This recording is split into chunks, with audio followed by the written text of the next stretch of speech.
Ini mengaku penonton Dota di Weekly Vlog. Iya, halo. Sekarang saya masukin vlog. Siap, terima kasih Bang Panji. Iya benar, Dota di Weekly Vlog. Satu lagi penonton Dota di Weekly Vlog. Anda habis wawancara saya ya? Yoi. Iya, habis wawancara baru ngaku Anda penonton. Gak Iya. enak mas, kayak sibuk banget mas Panji. Ini gue masukin ke Dota di Weekly Vlog sekarang. Thank you ya.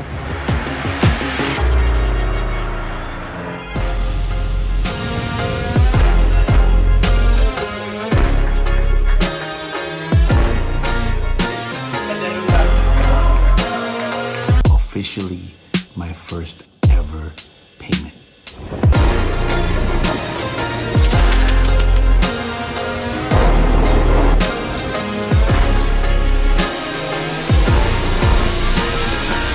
Thank you very much, everybody. Thank you. Give it up for your host.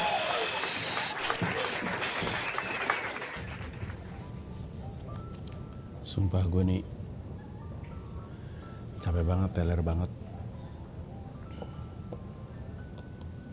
Tapi gue juga nggak bisa ngomong keras-keras karena gue lagi di ANA Lounge, ANA Lounge. Lagi transit di Tokyo karena menuju ke New York City. Jadi mari kita bahas apa yang terjadi kemarin. Sejujurnya rasanya kayak ngeblur. Sehingga langsung tak pikir. Padat banget urusannya. Banyak banget aktivitasnya. Sampai-sampai, dan ini sama sekali nggak bohong, semalam sebelum gue cabut, gue tuh berasa kecapean banget. Ya. Deg-degan gitu. Jantung juga kayak kenapa gitu. Nggak tahu kenapa, stres kali. Mungkin asam lambung naik, yang neken ke dada gitu, tau nggak? Dan saking banyak kegiatan gue sampai harus nyatet, jadi gue baca catatan gue. Intinya adalah, kan seperti yang lo tahu ya, di episode minggu lalu gue cerita bahwa nyampe ke Jakarta tuh hari Sabtu. Hari Sabtu Minggu langsung ngerjain konten namanya Skakmat. Footage-nya nggak ada kemarin karena nggak sempat gue kasih ke Adit. Tapi intinya, munculin di sini aja footage-nya. Pas gue nyampe hari Sabtu, gue bikin konten sama Ahmad Sahroni. Hari Minggu gue bikin konten sama Anies Baswedan sama Fahri Hamzah. Habis itu gue sempet bikin konten promo sama G yang udah tayang di YouTube gue. Yang dibuka dengan homoerotic undertone. Itu kan hari Sabtu dan Minggu. Nah seterusnya tuh Senin sampai Minggu padat sekali. Senin dibuka dengan town hall di markas. Cerita soal kondisi markas, kondisi Comika seperti apa. Gue juga berbagi soal kultur, gue berbagi soal rukun Comika. Jadi kan ada rukun komika, ada rukun Comika. Rukun Comika ini 5, istilahnya disebutnya company culture ya. Berbagi aja sambil cerita hasil dari Echelon kemarin. Kondisi masih goyang tapi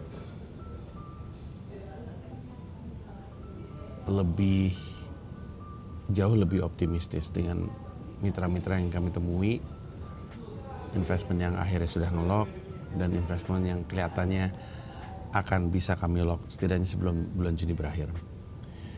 Terus mulailah rangkaian promo gue. Gini, sebelumnya ini gue mau ngasih heads up ya untuk penonton Dota di Weekly Vlog karena kita deket banget. Harusnya ketika video episode ini rilis, pengumumannya juga ada di YouTube gue. Intinya Mensrea akan datang ke 10 kota nasional selain Jakarta. 10 kotanya yang gue umumin, lu mesti cari tahu kemana gue akan pergi di Mensrea tahun depan. 10 kotanya apa aja. Caranya adalah dengan mengumpulkan clue yang gue sebar di 10 interview. Dari belasan interview yang gue lakukan pada periode ini. Karena ada belasan kegiatan promo yang gue lakuin. Di antara belasan itu ada beberapa di antaranya yang berpola. Ada kesamaan lah. Sehingga lu bisa mempersempit video-video yang mesti lu cek clue-nya. Di antara yang video yang punya satu kesamaan tersebut, ada 10 kota yang gue selipin dalam bentuk clue. Cari tahu aja. 10 kota tersebut adalah 10 kota mens rea. Nah, 10 orang pertama yang bisa ngumpulin 10 kota tersebut dengan benar ke website mensrea.id akan mendapatkan tiket gratis nonton mens rea di kota apapun yang mereka inginkan. Nah, gue akan cerita kemana saja gue di episode ini tanpa benar-benar ngasih tahu di wawancara yang mana saja ada clue-nya. Tapi setidaknya lu agak terbantu karena terkumpul semuanya di sini. Kalau orang yang nggak nonton Dota Id Weekly Vlog kan mesti nyari kemana ya si Panji ya, kayak agak berantakan gitu. Jadi pantau baik-baik Dota Id Weekly Vlog episode ini karena akan sangat membantu lu dalam mengumpulkan clue-clue tersebut supaya dapat 10 kotanya, supaya bisa masukin jawabannya ke mensrea.id supaya bisa dapetin tiket gratisnya. Oke. Hari Senin gue datang ke Novel Baswedan untuk promo mens rea. Gue cerita soal show gue, tour gue. Abis itu obrolannya juga menyenangkan. Sebenarnya semua obrolan ini, maksudnya ketika kemarin ketemu politisi, ketemu Mas Novel, abis itu gue juga ketemu Pak BW untuk bertamu ke YouTube-nya. Yang paling berharga itu obrolan sebelum dan sesudahnya sih sebenarnya, karena itulah yang penting ketika gue mau ngumpulin bahan-bahan. Jadi gue ke Mas Novel, abis itu ke Mas BW, terus sempat bikin sama Mas Ferry. Anda mengenalnya Mas Ferry dari apa tuh namanya tuh konten YouTube yang rame pas masa tenang Pilpres kemarin. Ya disitulah sempat wawancara di situ juga.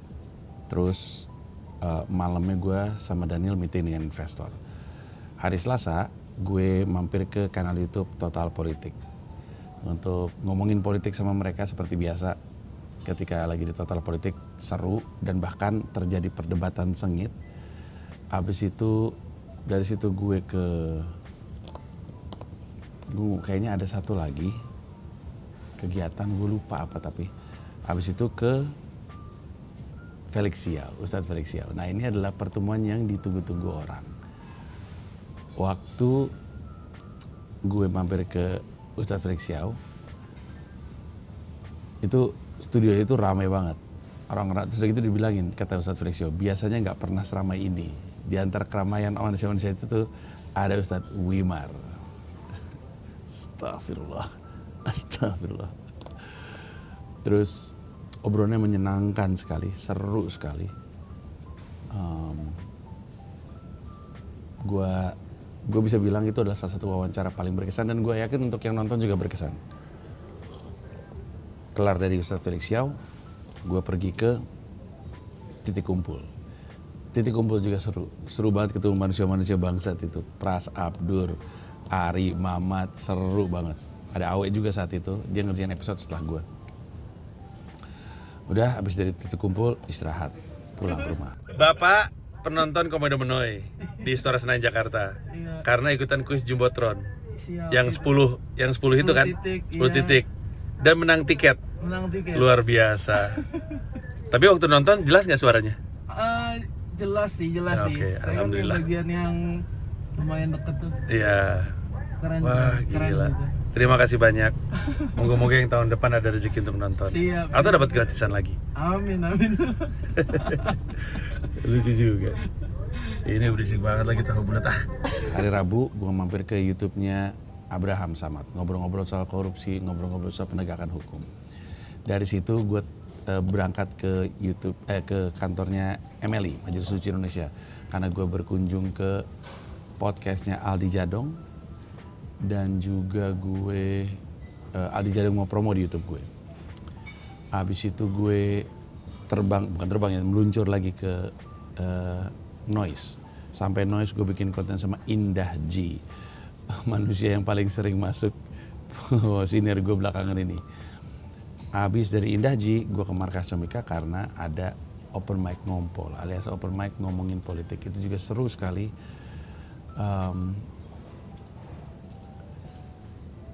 Gue mencoba untuk menghangatkan mesin stand up berbahasa Indonesianya gue. Sambil ngetes beat-beat yang jadi keresahan gue soal politik. Seru banget, dibuka sama Rizal siapa namanya, anak pecahkan yang jadi opener Abdur, gue lupa maaf ya. Abis itu Fahri Muharam, abis itu Popon Kerok, abis itu David Nurbianto, pecah banget David. Abis itu gue dapat 30 menit sudah selesai. Nah abis itu kan pulang tuh ya Rabu, hari Kamis jam 11 gue ke Mahkamah Konstitusi karena di situ bikin teaser untuk Mensrea. Dari situ meluncur ke Markas Comika, bikin photoshoot, bikin lanjutan teaser untuk Mensrea. Habis itu gue berangkat ke net karena syuting main hakim sendiri. Itu juga seru banget itu. Yang paling lucu adalah respon orang-orang, lah kok tumben Desta sama Panji satu frame. Tapi seru banget, Regen lucu banget, Jegel lucu banget, Boris lucu banget, Rengga lucu banget, Desta lucu banget. I was just there for the ride aja. Gue lupa untuk cerita, hari Kamis itu sebenarnya gue ke Narasi TV, mampir ke Mata Najwa, tepatnya di program Monopolitik. Ini sesuatu yang ramai sekali, riuh sekali, yang nonton udah nggak tahu berapa, 400.000 mungkin, dan dibahas banyak orang. Atau setidaknya gue dapat respon banyak orang, karena belakangan di episode bukan di akhir episode tersebut cukup rusuh antara gue, Bang Ara sama Uni Irma Caniago. Kalau lihat kolom komentarnya banyak juga yang nyerang gue, ya namanya juga politiknya pasti ada yang pro dan kontra, ada yang di kubu sini, ada yang di kubu situ, ada yang ngerasa gue sakit hati apa segala macam. Tapi yang mendukung gue juga banyak banget.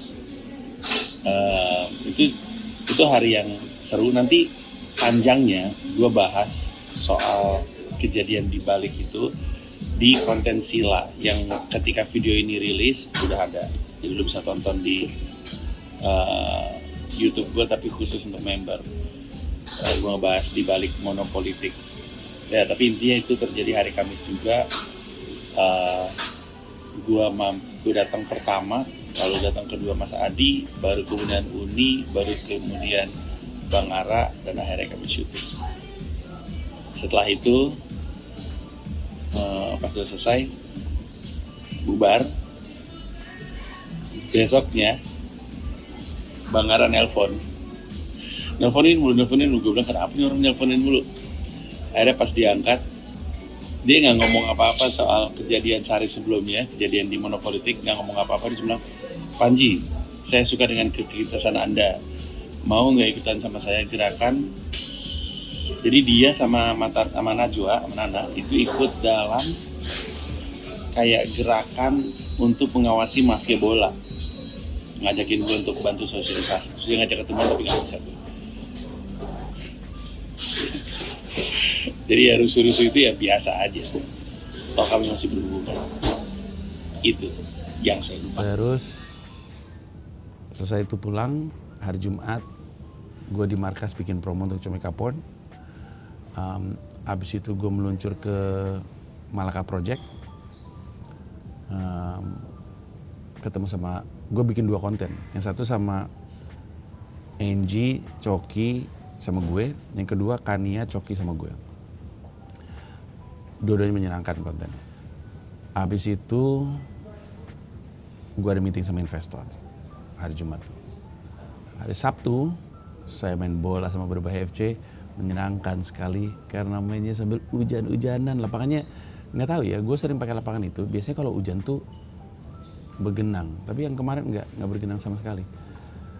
Jadi menyenangkan, hujan-hujanan tapi seru lah.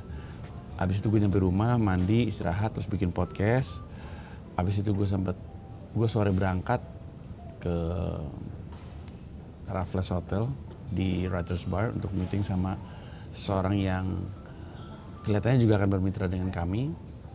Abis itu, ini juga seru, malamnya gue hadir di acaranya Tip Tip dan East Venture, yaitu ADMS and Twilight Orchestra Video Game Concert. Keren gila. Gue karena dapat undangan, gue sama Daniel nongkrong di lounge, terus sempat ketemu beberapa orang, sempat ngobrol-ngobrol, ada Patrick Effendi juga di situ.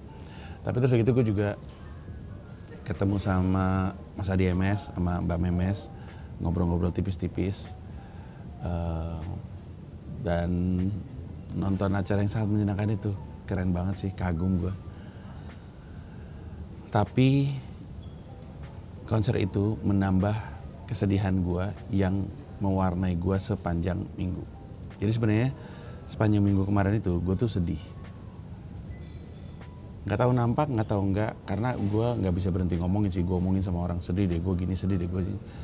Jadi kemarin itu sebenarnya di New York, Shira itu ada recital. Dia ikutan konser tahunan. Dia main klarinet. Dan gue gak ada di situ. Itu hari yang membanggakan. Mila sama Dipo nonton.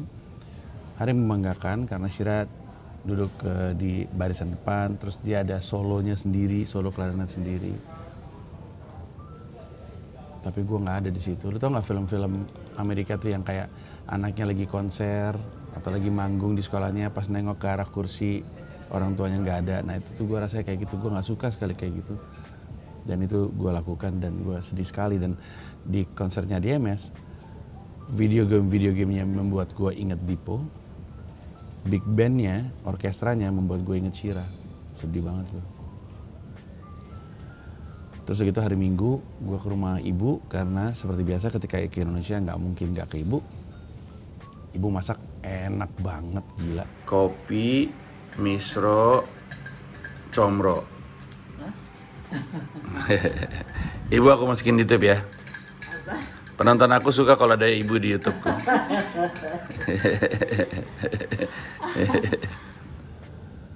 Terus untuk yang bertanya-tanya, nyokap gue 78 tahun.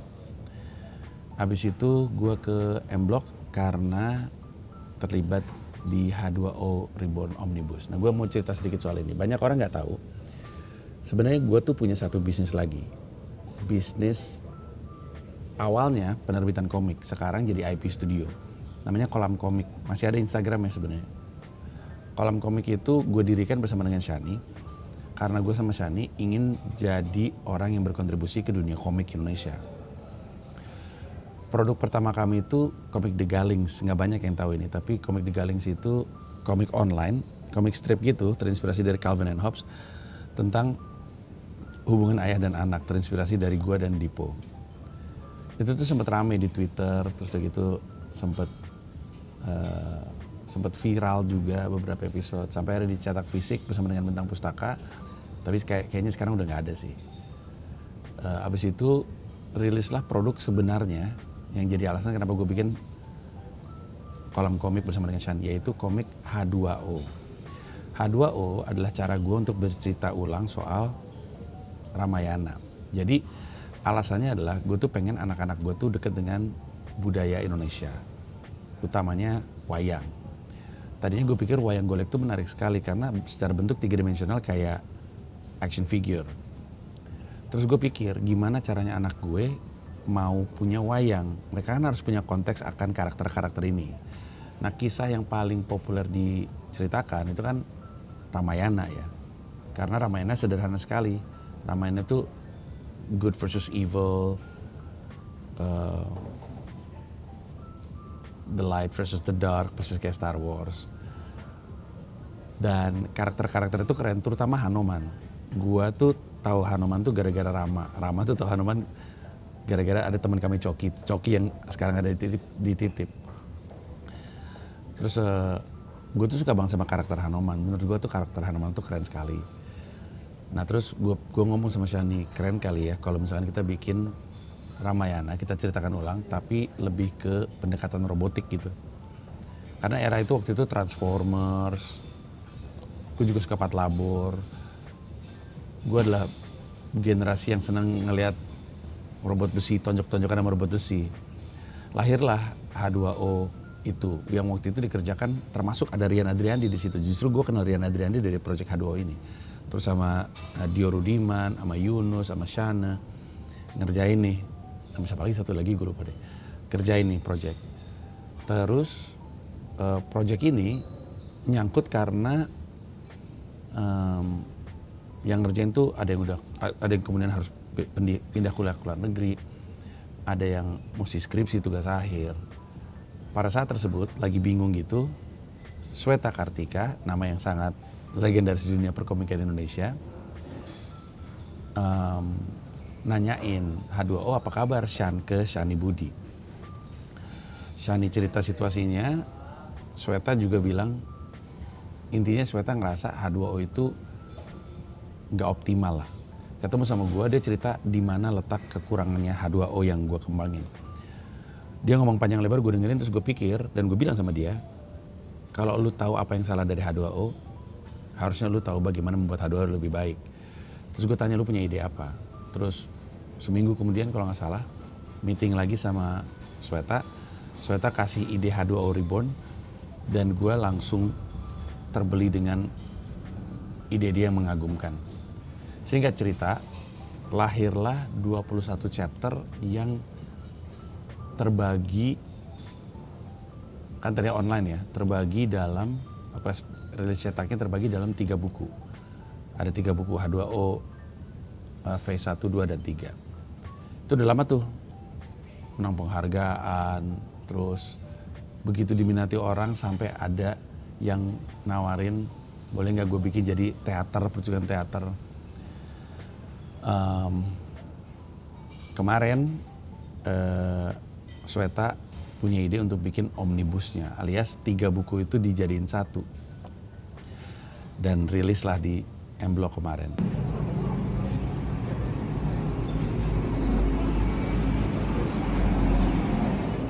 Sedikit demi sedikit lama-lama jadi kitab suci. Gila ini sih. Oh, sama kayak beli makan ya? Dia nungguin jadi dulu kan? Ini dari sini kan? Iya. Ini video kan? Ini print atau halaman ini? Halaman ini kita ambil. Nah, gue tuh kan intinya kan cuman apa ya?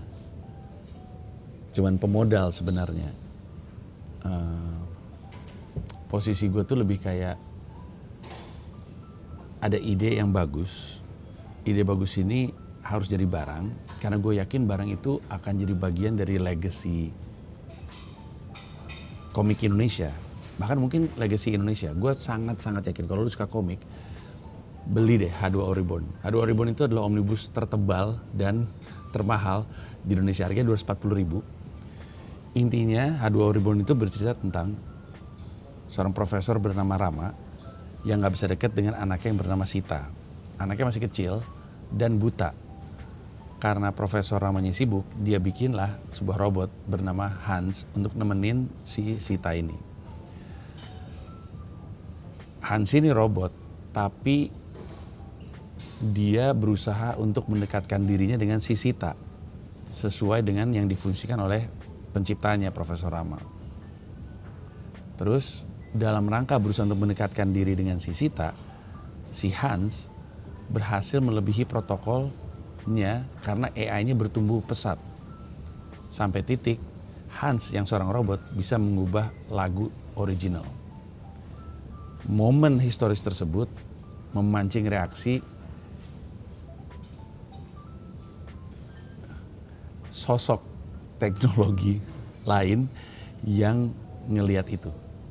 Tapi penjelasan ini, it doesn't do its justice. It is one of the most amazing comic I've ever read, ever. Bukan cuma karena gue yang menginvest ke situ, tapi jarang sekali. Gue baca komik dari gue SD kan. Dan komik Eropa, komik Jepang, komik Taiwan, komik Hong Kong deh lebih tepatnya. Komik Amerika. Gue gak inget kapan terakhir kali gue baca komik ngos-ngosan. Penceritaan Sweta, pacing Sweta, paneling Sweta mengagumkan sekali. Dan gue hanya bisa bersyukur gue terlibat dalam proyek mengagumkan ini. Gue sama Shani kan dari kolam komiknya ya. Jaka Adi perannya waktu itu sebagai editor dan writing partner untuk si Sweta. Sweta juga punya tim dalam pengerjaan komiknya. Hasilnya adalah karya komik yang mengagumkan dan gue bangga jadi terlibat di situ. Gue jadi inget waktu gue nonton si Mas Adi MS Twilight Orchestra, dia bilang itu tuh adalah, kemarin itu yang gue tonton itu adalah video game konser keduanya dia. Dia pernah bikin sebelumnya dan rugi karena dia ngeluarin duitnya dia sendiri. Tapi dia ngerasa itu perlu dilakukan karena itu akan ngebuka jalan untuk legacy lain di dunia orkestra di Indonesia, dunia musik mungkin dalam payung yang lebih besar di Indonesia. Sampai akhirnya Tip-Tip dan East Venture kemarin bilang, oke, gue mau terlibat di sini. Gue nggak tahu tuh secara finansial nutup atau enggak tuh project ya, karena gue tahu biayanya berapa. Itu Ciputra Partner, gue dapat angkanya juga, satu tim termasuk chorus ya, yang si paduan suaranya dan orkestra dan Mas EDMS-nya berapa, tiketnya berapa gue juga bisa ngitung. Tapi kan kadang lu butuh invest terhadap sesuatu, sama kayak Comika gitu ya, terhadap stand up comedian. Kami tahu bahwa special pertama, kedua, ketiga mungkin nggak benar-benar menghasilkan uang, bukan cuma untuk Comika, untuk komikanya. Seandainya dia mau bikin self produce gitu ya. Tapi kan seorang komika itu mesti diinvest untuk bikin special supaya specialnya numbuh sampai level di mana specialnya jadi duit, yaitu di level 1000-an tiket ke atas. Nah, itu juga mungkin yang ada di benak investor ketika ngeliat Comika belakangan ini. Kan gue cerita ya bahwa mereka tuh ngelihat sesuatu, suka sama idenya dan merasa idenya ini perlu disupport. Tentu mereka mau nyari duit, tentu. Tapi kan alasan mereka naruh duit di satu proyek dan proyek lain itu kan beda-beda. Banyak diantaranya yang berpikir bahwa ini kalau disupport bisa jadi sesuatu yang mengagumkan. Dan mimpinya itu, gue gak mau bilang mimpinya besar ya, dan bukan mau ngomong mimpinya bagus, tapi mimpinya itu dibutuhkan di Indonesia. Seperti mimpi untuk punya komik seperti H2O Reborn, mimpi untuk punya pertunjukan seperti video game concert, sama seperti mimpi untuk mewujudkan industri stand up comedy di Indonesia. Nah cuman kalau di investment terhadap Comika, mereka kan harus suka idenya dan harus suka bisnisnya. Idenya oke, bisnisnya oke, invest. Yang terjadi di dunia komik Indonesia dan terasa juga sama H2O Reborn adalah kalaupun mimpinya oke, secara bisnis ternyata komik Indonesia masih belum bisa dibilang business wise oke. Contoh, H2O Reborn, dan ini lo cari tahu sendiri ya, H2O Reborn adalah komik pertama Indonesia yang tamat. Dan bukan tamat karena cuma 3 seri. Komik Indonesia ini, komik H2O Reborn ini berapa ratus halaman gitu, segini. Berapa ratus halaman, 21 chapter, tamat. Kenapa bisa? Karena ada executive producer yang mendanai. Itu doang alasannya. Ada orang yang bilang ini ide yang bagus dan ide ini harus jalan supaya Indonesia punya karya seperti ini. Itu aja. Tapi kalau misalnya nggak ada Panjinya, itu proyek nggak jalan itu. Karena industri komik Indonesia itu masih tidak cukup kuat untuk bisa jalan dengan sendirinya. Gue belajar banyak dari industri komik, industri hip hop, ke industri stand up. Makanya apa yang kami lakukan memang berat, tapi perlu.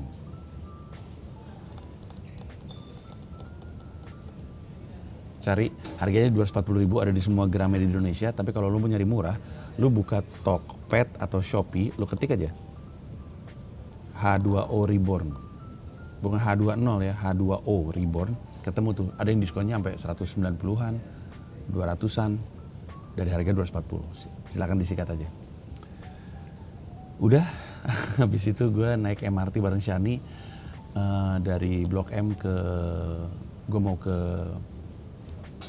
Grand Indonesia karena mau ke Gramedia, karena gue mau beli buku panduan tata cara sholat. Gue baru inget gue mau beliin buku itu hari hari Minggu. Pas gue mau beli di Tokped sama di Shopee, dua-duanya tuh informasinya nyampe tanggal 28, tanggal gue pulang. Nggak bisa, jadi gue harus ke toko buku. Udah deh, gue kesana, dapat bukunya, pulang. Dan itulah minggu tersebut. Melelahkan sekali. Dan kerasa ke badan lelahnya. Mungkin ada sedihnya. Karena lu mesti ingat, ini tuh rangkaian panjang. Gue ninggalin keluarga ke Atlanta, pulang cuma sehari langsung ke Singapura, seminggu di Singapura langsung ke Jakarta, seminggu lebih di Jakarta, mungkin hampir 9 hari, mungkin 10 hari, terbang balik. Jadi lelah sekali.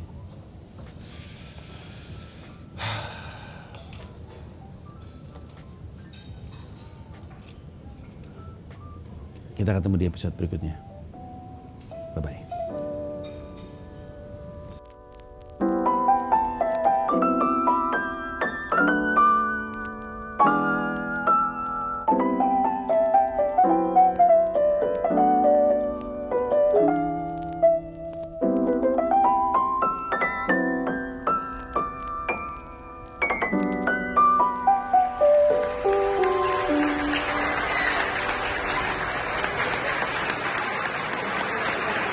Terima kasih banyak udah nonton video ini sampai akhir. Mau mengingatkan saja bahwa seluruh video gua stand up di New York City bisa lu akses dengan menjadi member YouTube gua. Ada 3 level, ada yang Rp30.000, Rp125.000, ada yang Rp1,5 juta, masing-masing punya manfaat sendiri-sendiri. Tapi yang pasti, dari yang Rp30.000, lu udah bisa akses semua video stand up gua di New York City tanpa disensor, tanpa dipotong, termasuk video-video yang sebelumnya. Terima kasih sekali lagi. Inilah dia penonton.id Weekly Vlog. Adit Jawa, Adit Premier Pro, a.k.a. Adit Balung, a.k.a. Adit Tulang. Adit Premier. Kehilangan dompet. Insya Allah ketemu mas. Ada yang di kolom komentar bilang wawancara Adit dong. Udah ada tuh, itu yang episode berapa ya? Episode Surabaya. Iya. Episode Surabaya kayak ada episode kota-kotanya. Itulah. Ya, itulah kehidupan Adit Jawa sehari-hari. Kalau lagi nggak ngedit gue.